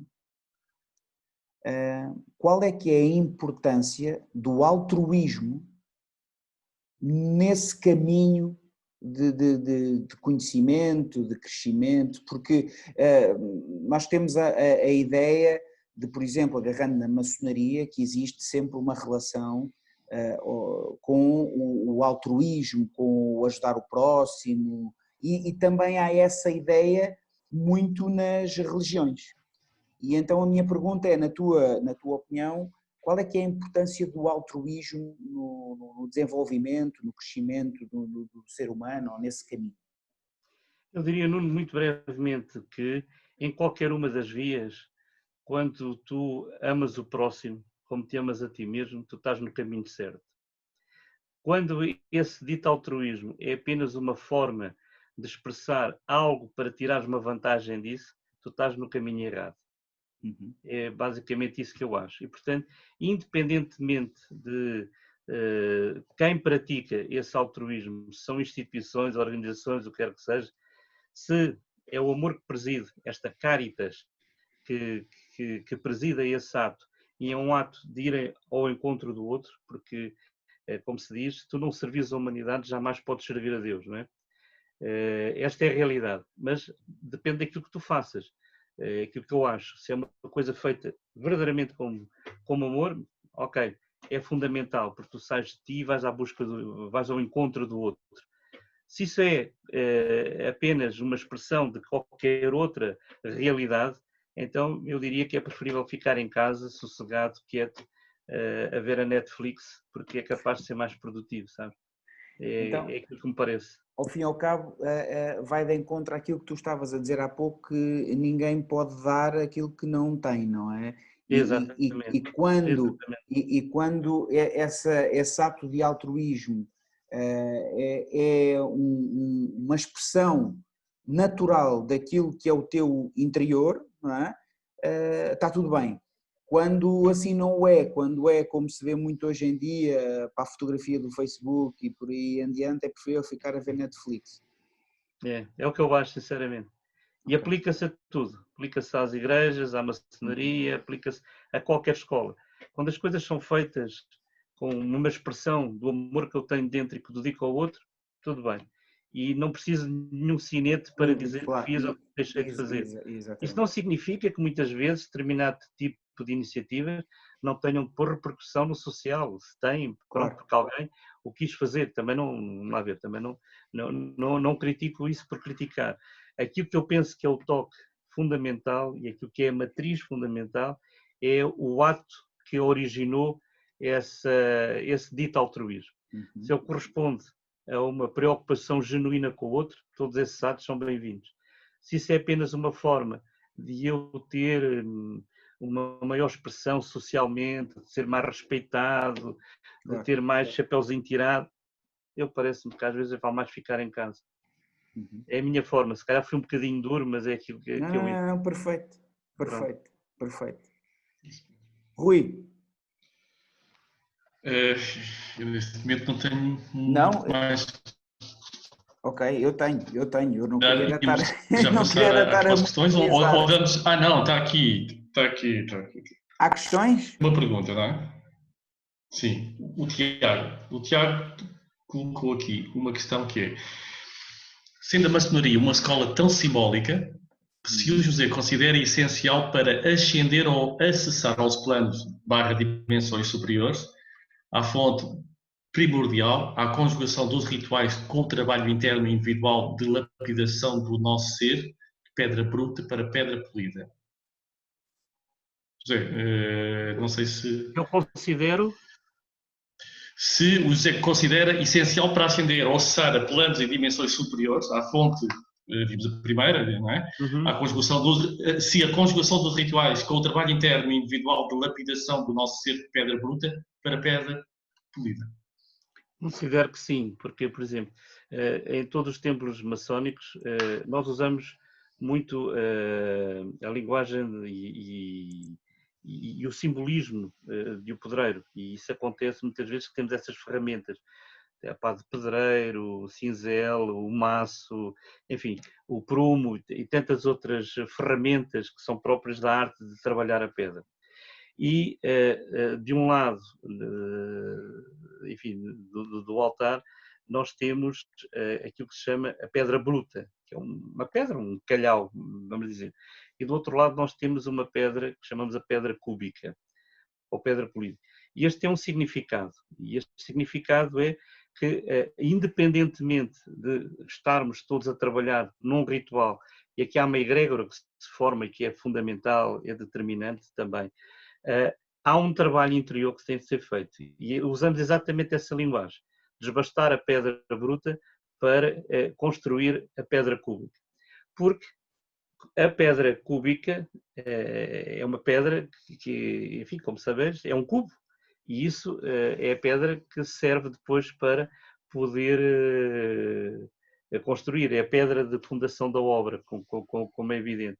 E, portanto, o nosso trabalho interno é esse, é sermos essas pedras vivas que permitirão construir o templo universal, ou o templo da humanidade, quando a humanidade tiver, enfim, essa capacidade para ser este conjunto imenso de pedras cúbicas prontas a serem usadas, e não já a pedra em bruto que nós temos. Portanto, muito obrigado pela pergunta, que é fantástica. E, portanto, considero que sim, essa é a minha experiência. Eu não nasci para ser maçom, não houve muito... era algo que não queria, que não, enfim, que rejeitei durante muitos e muitos anos, e depois, quando fui conhecendo, quando fui estudando, quando fui compreendendo tudo aquilo que estava a acontecer, porque estas também são duas posições. Há muitos maçons que entram na maçonaria esperando que a maçonaria resolva a vida deles, porque lhes arranja emprego, porque, enfim, tantas e tantas coisas, ou por simplesmente porque a sua vida nunca mais será a mesma, será sempre o tal lago tranquilo. E esquecem-se que uma escola iniciática é quando eu ganho ferramentas e ganho trabalho que permite, ao contrário, desbastar a pedra bruta e transformar-me em pedra cúbica. E isso é um trabalho que depende de cada um. E esse eu não posso delegar. Portanto, é pessoal e intransmissível. É um trabalho que me compete todos os dias. Na certeza que pedra cúbica jamais serei, pelo menos nesta minha passagem por aqui, não vou conseguir, mas procuro fazer todos os dias, começando sempre do zero. Portanto, e vou tentando, olha, cá vamos. Pode ser que a água mole em pedra dura, pronto, e aqui é um bocadinho. Então, Obrigado pela pergunta, Tiago. Temos aqui outra pergunta do António Sim. Grave, que diz: a iniciação é sempre um processo individual?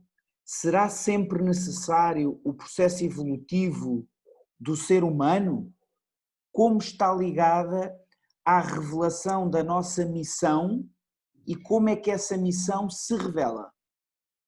Okay, então, são três perguntas, não é? Sim. De uma só. Se a iniciação é sempre um processo individual, eu diria sim. A iniciação é um processo individual. Ninguém nasce iniciado, é-se iniciado. E é-se iniciado exatamente quando o mestre me recebe e quando o mestre me permite que eu passe simbolicamente das trevas à luz. Esse processo é individual e é um processo que não termina nunca. Porque, enfim, levávamos agora para outro campo, nós podemos falar ainda de dois níveis de iniciação. A primeira iniciação, a iniciação simbólica, que é aquele primeiro contacto que eu tenho, vamos dizer assim, com a realidade, e quando há, digamos, ao fim de algum tempo, eu consigo trabalhar no tal equilíbrio entre a minha emoção e a minha razão, enfim, já falámos sobre isso. Mas depois há um outro aspecto, quando eu consigo já ascender a uma outra dimensão de um transcendente tal, e aí estamos a falar da chamada iniciação real. Disso falar muitas vezes da maçonaria como a arte real. Eu já sou um rei no sentido próprio do termo. Porquê? Porque eu fui capaz de ascender e de me superar. Ou seja, eu já fui capaz de ser a tal pedra cúbica, pedra polida que falava há pouco. Mas ficava por aqui. Depois, a outra pergunta. Se é sempre necessário o processo evolutivo do ser humano, é uma pergunta fantástica. É uma pergunta fantástica porque revela em si mesmo já um trabalho interior que eu diria profundo. A minha resposta é fundamental. Porquê? É também uma das razões que separa muitas vezes as ditas religiões ou determinado tipo de escolas daquilo que é a iniciação. Porque enquanto, por exemplo, numa religião é aberta a toda a gente, independentemente de como esteja, neste processo inicial é necessário que haja uma, como é que eu vou dizer, para que não escandalize ninguém. Eu diria que é preciso uma predisposição para que eu possa entender em mim mesmo aquilo que é, vou-lhe chamar a metafísica. Se eu não for capaz, se eu não tiver a potencialidade, se eu não tiver essa virtualidade e essa capacidade de trabalhar todos os dias, eu posso ser admitido numa escola iniciática ou ser admitido na maçonaria. Mas se calhar eu nem sequer experimentei esta primeira iniciação ou iniciação simbólica, porque ela opera dentro. Eu fui admitido e vou lá estando, e vou lá ficando. Agora, para o processo evolutivo, a iniciação é fundamental. Eu aqui respondo afirmativamente. Porquê? Porque a iniciação permite que eu possa trabalhar com elementos muito mais subtis do que os elementos emocionais e os elementos ditos psicológicos. E essa iniciação, ela permite ascender a esses outros planos, que é muito difícil explicar aqui, mas sem os quais a minha evolução não se realiza, ou pelo menos não se realiza da forma tão célere quanto será desejado. Sendo certo que acabaremos por evoluir conjuntos, nenhum de nós chegará à meta e a FII diz que chega sozinho, nós vamos chegando todos juntos, porque fazemos parte todos daquilo que muitos chamam de uma mesma mónada e que ela é esse caminho, como se fossem aquelas corridas de bicicletas em que se vai por equipas. Só quando chegam todos é que efetivamente se é atribuído um determinado lugar à equipa que chega e não individualmente a cada um. Depois a outra pergunta, como está ligada à revelação da nossa missão, como é que essa missão se revela? Bem, a nossa missão, há uma no geral, e a missão que nos traz aqui, é uma missão que compete a todos. Nós hoje somos homens, como ontem nós fomos outras coisas, não é? E há outras escolas que defendem exatamente isso, que todos nós passamos ao longo das vivências por os vários estados ou os vários reinos da evolução e que estamos no quarto reino, no reino nominal, e que ainda nos esperam 3 para poder lá chegar. Mas como isso acontece connosco, homens, acontece também com o próprio planeta Terra, que é o próprio vive esse momento evolucional e que ascenderá também a outras realidades. Essa é a missão no geral. A missão particular de cada um, essa missão é algo que só cada um de nós, no mais íntimo de si, poderá responder e poderá encontrar. Eu penso que acabaremos por a descobrir no momento, e se calhar não é neste plano, quando nós formos capazes de responder àquela primeira pergunta.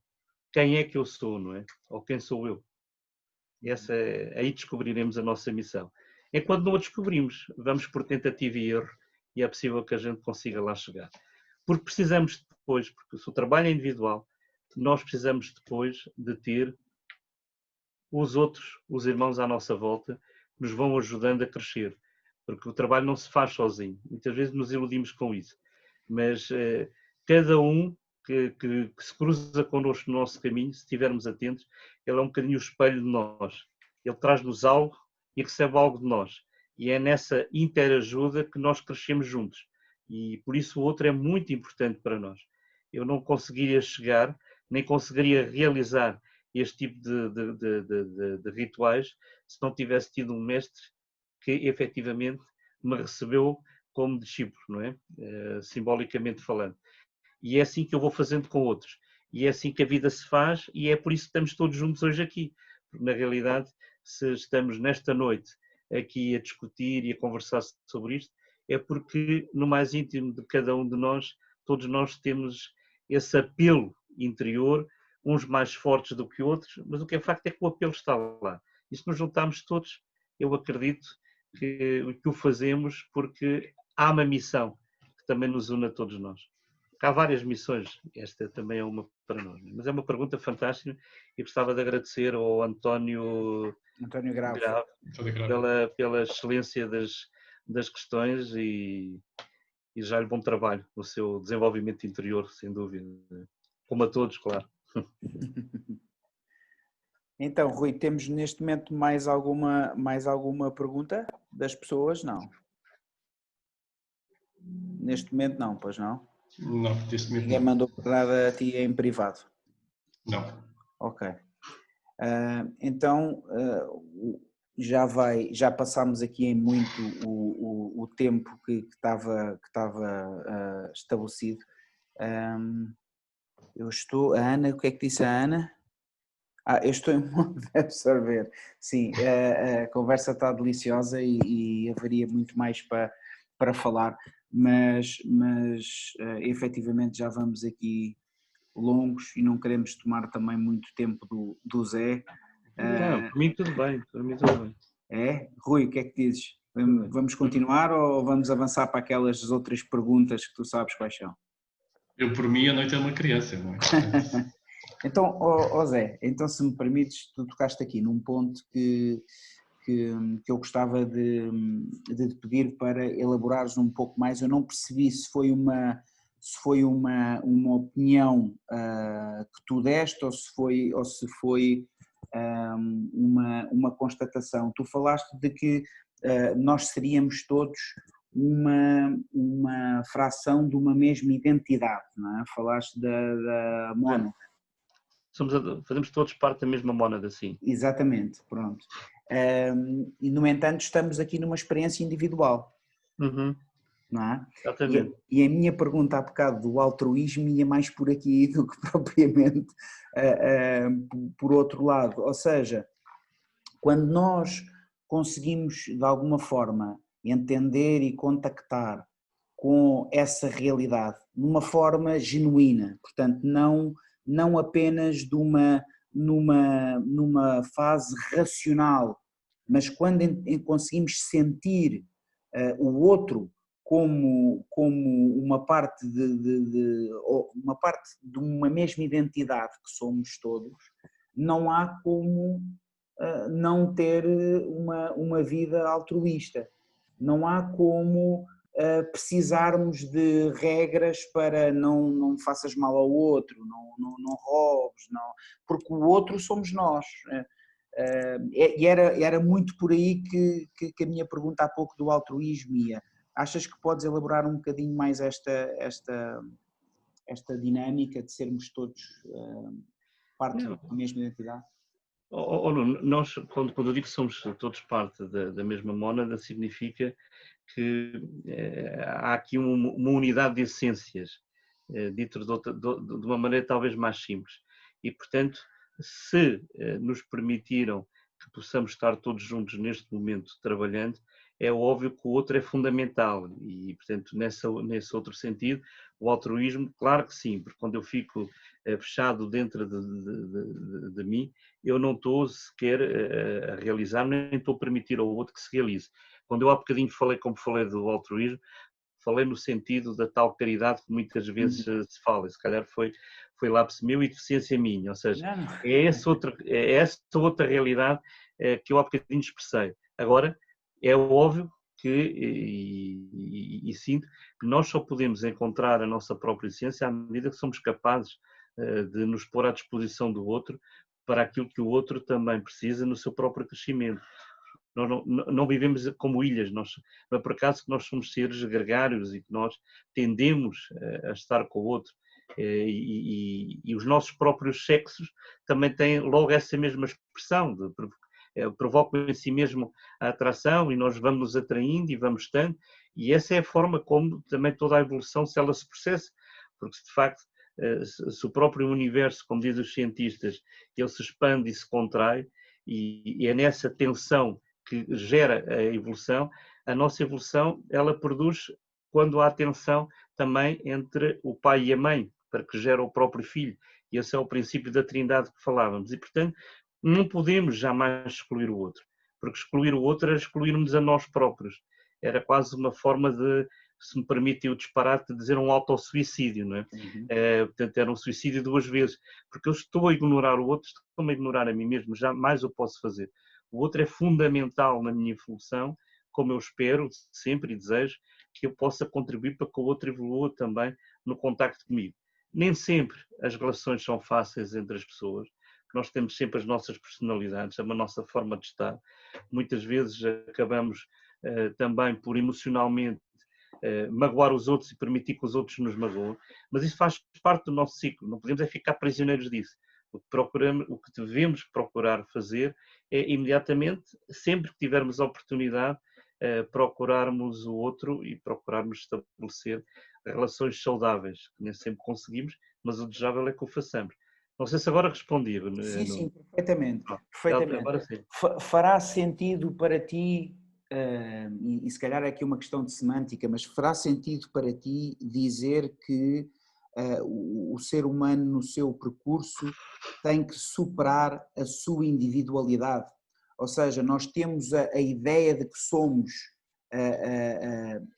ilhas, estamos isolados, fechados em nós próprios, na nossa evolução, mas essa evolução, como tu disseste, passa pelo outro também. E tu disseste ainda uma coisa muito mais interessante para mim, que é, no fim, só existe o fim quando forem todos. Ou seja, nós, apesar de estarmos nesta experiência individual, temos que ser capazes de superar essa individualidade, entendendo o todo e trabalhando num pró comum para que todos consigam chegar a esse mesmo sítio, apesar desse trabalho ser individual. Isto faz sentido? Claro que sim, não é exatamente isso que eu procuro expressar, ou seja, a nossa experiência enquanto personas é uma experiência individual, passe aqui a redundância. Se bem que a personalidade é este elemento quaternário que muitas vezes nos vivencia, a individualidade é mais no sentido do encontro com a nossa própria essência. E às vezes confundimos estas realidades. Mas é porque nós vivemos neste mundo que é conhecido como mundo da ilusão ou mundo de Maia, nós não temos essa dimensão, nós somos iludidos constantemente, até pelos nossos próprios sentidos, pela nossa capacidade de percepcionar a realidade. E, porque estamos limitados a isso, muitas vezes aquilo que nos parece que temos de realizar é apenas e só a nossa própria experiência. Mas não, a nossa experiência é feita coletivamente. E não é por acaso que nós estamos onde estamos e no país em que estamos, na comunidade em que estamos. Também não é por acaso, e é uma forma que tenho de ver, que muitas vezes temos este péssimo hábito de quando falamos de política, dizer eles só pensam neles, eles não pensam. Não, eles somos todos nós, porque o país é também a expressão do que eu tenho dentro individualmente. Ele, no fundo, acaba por ser um conjunto das várias vivências internas de cada um de nós que nós expressamos na comunidade. E, portanto, não podemos também querer ou exigir dos outros que sejam diferentes daquilo que nós próprios somos, não é? Temos a todos procurar fazer o seu próprio trabalho individual, na certeza que, tal como acontece com uma orquestra, se cada um tocar bem o instrumento que tem, cumprir bem a tal missão que tem, mesmo quando não sabe qual é, como era a pergunta do António Grava há pouco, é na certeza que se eu fizer bem o que tenho para fazer, é possível ou teremos mais esperanças e expectativas de que o todo também se realize de uma forma mais harmónica, sem dúvida. Mas estou basicamente de acordo com o que estavas a dizer, Nuno, sem dúvida.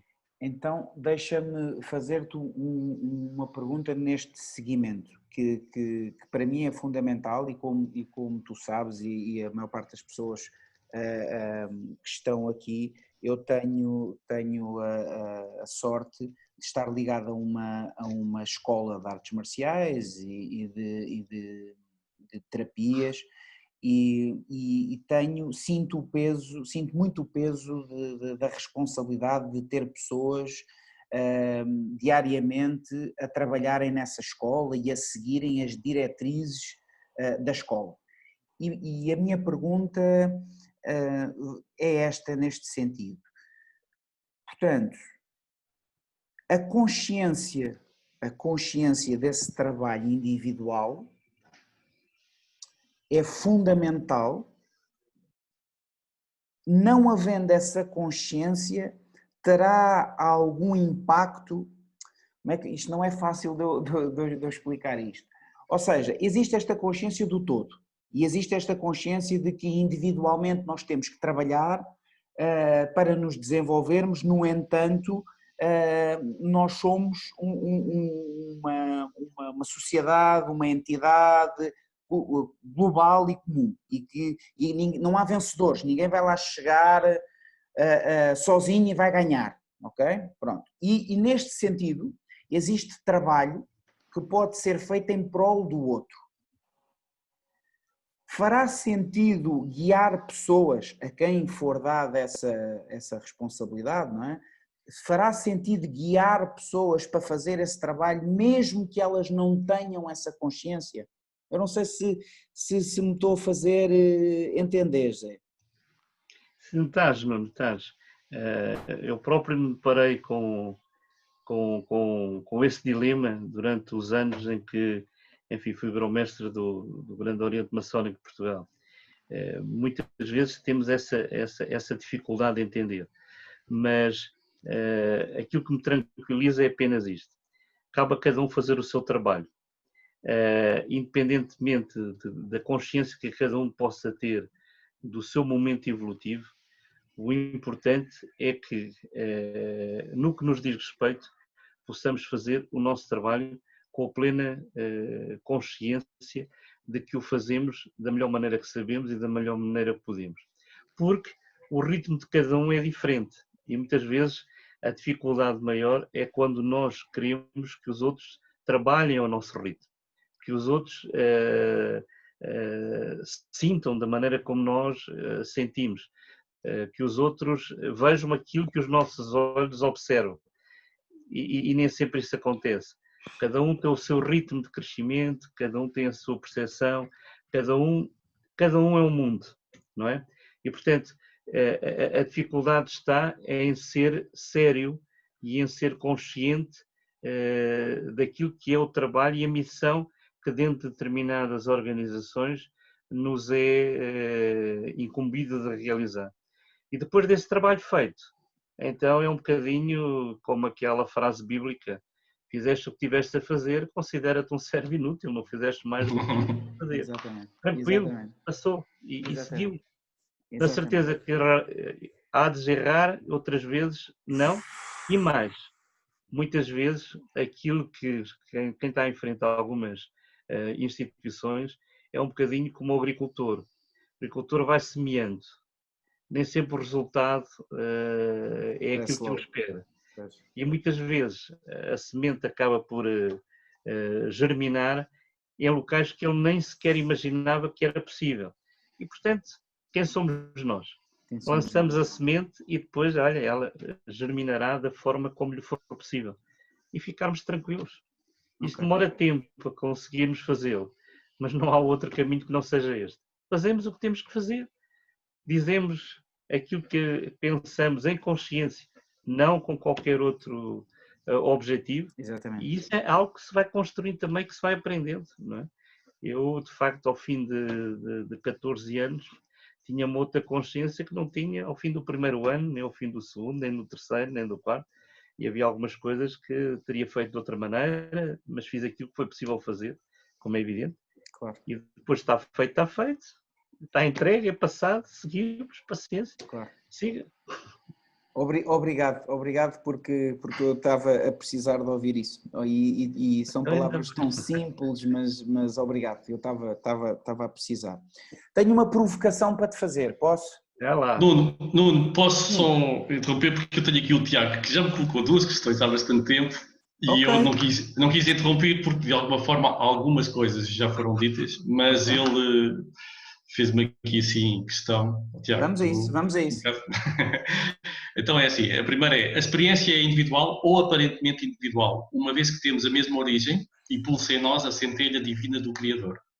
Essa é a primeira questão. E a segunda, que ele coloca, diz: acreditando em várias vivências, será cabal acreditar em várias vivências dentro de famílias espirituais, desempenhando vários papéis em cada uma dessas vivências? Belíssimas perguntas. Belíssimas perguntas mesmo. Tiago, eu, enfim, não sei acrescentar muito, porque eu acredito que sim, eu acredito que sim. A primeira pergunta qual era? A última era se podíamos ter várias vivências em várias... Enfim, eu penso que sim. Dentro de famílias, de diferentes, digamos, famílias espirituais. Mas é apenas a minha simples opinião. Eu penso que sim, porquê? Porque eu só posso imaginar que a essência que de facto constitui o todo e nós como parcelas do todo, nós também somos, ao mesmo tempo que somos estas centelhas, cada uma das centelhas é um todo e como todo é omnisciente, omnipresente e omnipotente. E portanto poderíamos, eu penso que não há limites para que essas realidades possam acontecer. E mais, que é uma pergunta que eu faço a todos, que faço a mim mesmo. E se isso tudo se realizar ao mesmo tempo, no aqui e agora? E nós somos todas estas experiências que estamos a falar todos aqui ao mesmo tempo. Não sei responder, a não ser dizer que tudo isso me faz sentido e que comungo exatamente e assino por baixo, sem problema absolutamente nenhum, antes pelo contrário.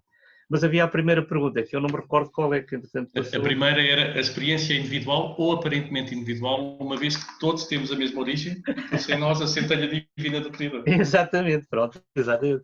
É o tal mundo de Maia, quer dizer, aqui nós temos nesta percepção, no que nos é dado neste momento vivenciar, neste plano físico, é que o trabalho é individual, é o nosso, é cada um, e por isso falamos da nossa personalidade, da nossa forma de estar.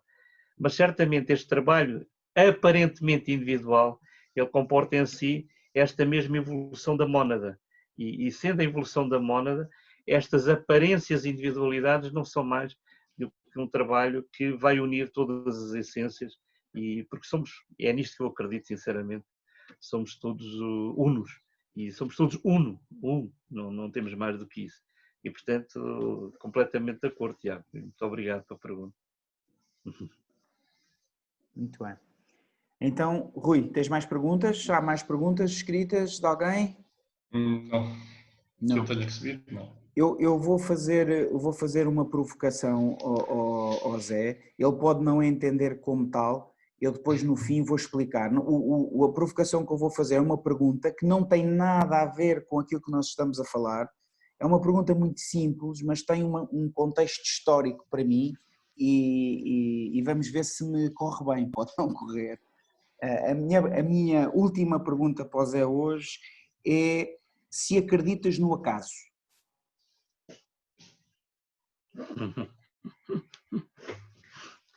Havia um teólogo francês, que eu não sei o nome, que dizia que o acaso é o Deus dos imbecis. E portanto, eu entendo que o acaso é apenas uma forma de nós darmos uma explicação a toda a imensidão de ignorância que nós vamos sentindo no nosso dia-a-dia.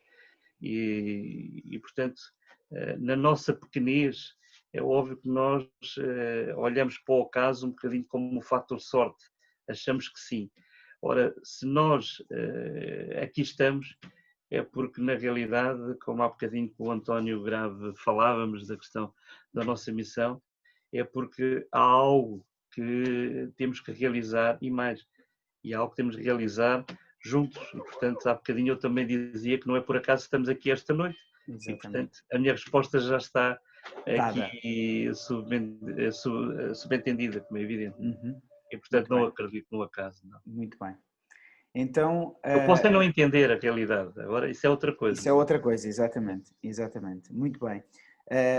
Zé, olha, nós costumamos terminar estas conversas com um conjunto de 5 perguntas que fazemos a todos os convidados e não avisamos previamente que perguntas é que são e depois no fim vamos tentar compilar aqui como é que pessoas de várias áreas respondem às mesmas perguntas. Portanto, o Rui é que vai fazer essas últimas questões e pronto, depois já voltamos aqui para nos despedirmos. Ok. Pronto, eu vou aconselhar o José Serrão a respirar 2 vezes, profundamente. O Sportingista está por tudo, caramba. Então, vamos lá. Então, a primeira questão é a seguinte: qual é a ação diária que mais contribui para a sua paz interior?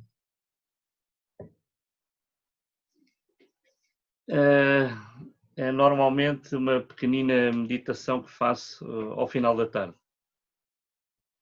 Okay. A segunda é: o que é que o leva a dizer que o que está a fazer é o correto? É apenas o que é que me leva a dizer que estou a fazer ao correto. Quando sinto, depois de realizar o que estou a realizar, sinto harmonia dentro de mim. O que é que aprendeu com a última dificuldade que enfrentou e como é que isso o fez evoluir como pessoa? Aprendi que era o mais limitado dos seres humanos, que era talvez aquele que menos condições tinha, apesar de às vezes achar que não. E portanto, quando descobri os limites em mim mesmo, percebi que apenas a humildade é a ferramenta para desbastar a pedra bruta. Qual o acontecimento na sua vida que mais contribuiu para o seu sucesso atual?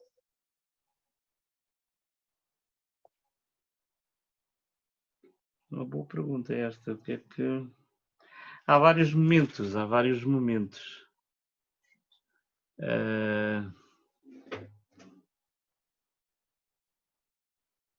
É belíssima. Esta é fácil, o momento. Há vários, há de facto vários.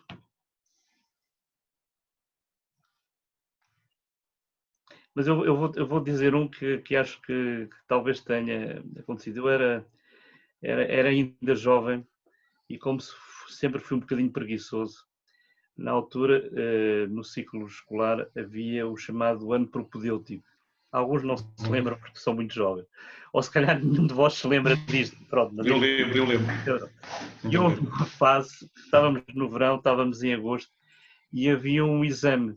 E eu, enfim, entendi que não me apetecia estudar e pensei seriamente em não fazer aquele exame e deixar para o ano seguinte, porque haveria qualquer coisa que seria resolver por si mesmo. E lembro-me que num determinado dia deitei-me e felizmente quando acordei tive vontade de fazer esse exame. E esse exame permitiu-me que de facto não tivesse perdido tempo, porque se calhar a minha vida não tinha chegado aqui. Não tem nada de especial, mas foi uma coisa que marcou. Eu tinha os meus 18 anos na altura, pai, 17, 18 anos. Foi não deixar para amanhã aquilo que eu deveria fazer, mesmo correndo o risco de ter chumbado. Felizmente não chumbei e pronto, a coisa correu bem. Podemos dizer que são coisas do acaso. Sim, sem dúvida.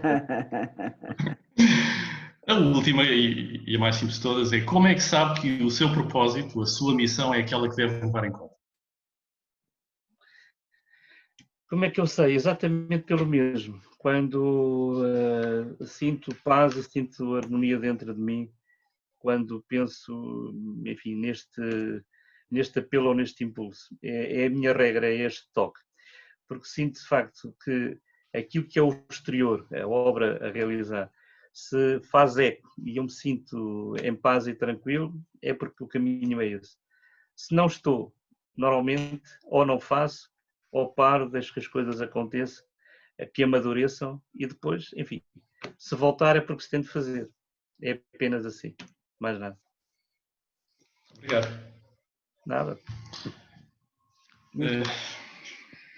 Então, eu vou começar e o Rui termina.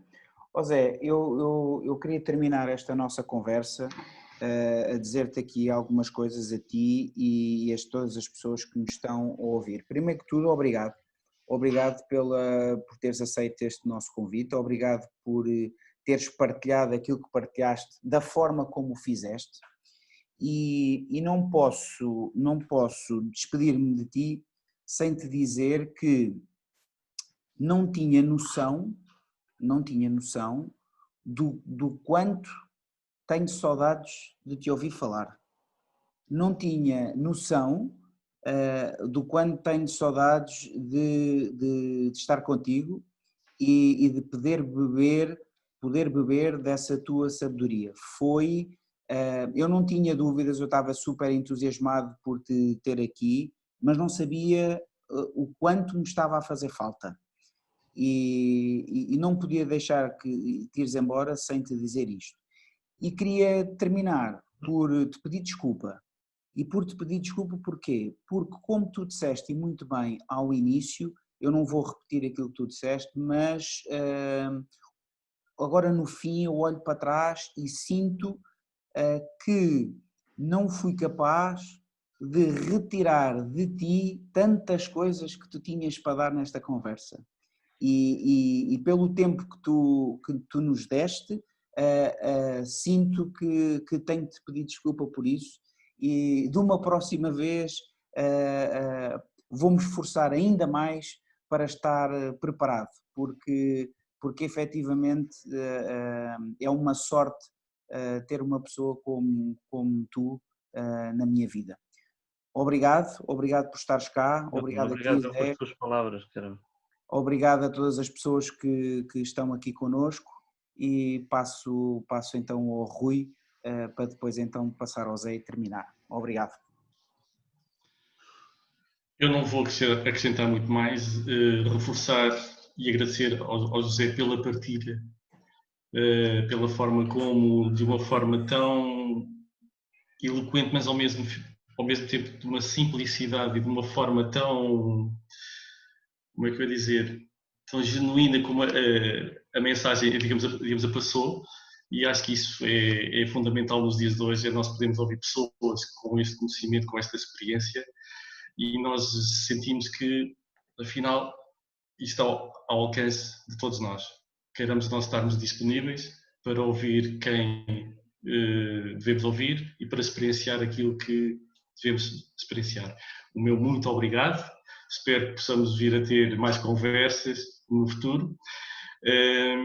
E vou dar então a oportunidade ao José para se despedir de todos nós e pronto. E o meu bem-aja. Muito obrigado por tudo.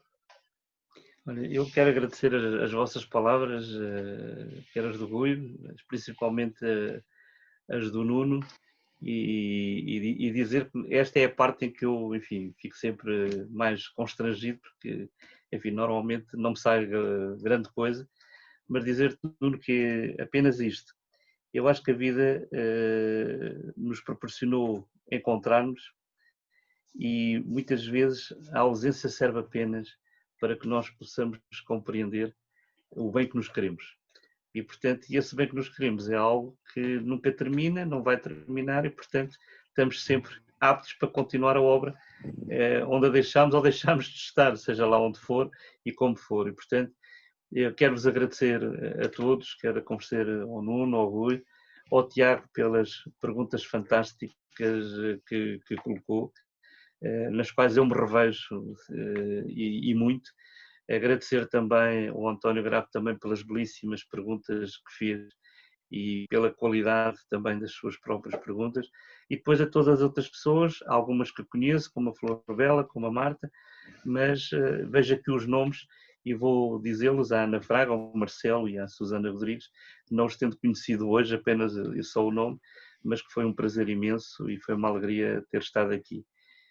Tinha eu próprio, confesso, algum receio do que é que poderia ser esta conversa convosco, mas aprendi muito. Estou muito grato a todos vós por me terem proporcionado estar convosco. Bem-ajam a todos. Tá? E obrigado. Obrigado. Muito obrigado. Muito Tchau. obrigado.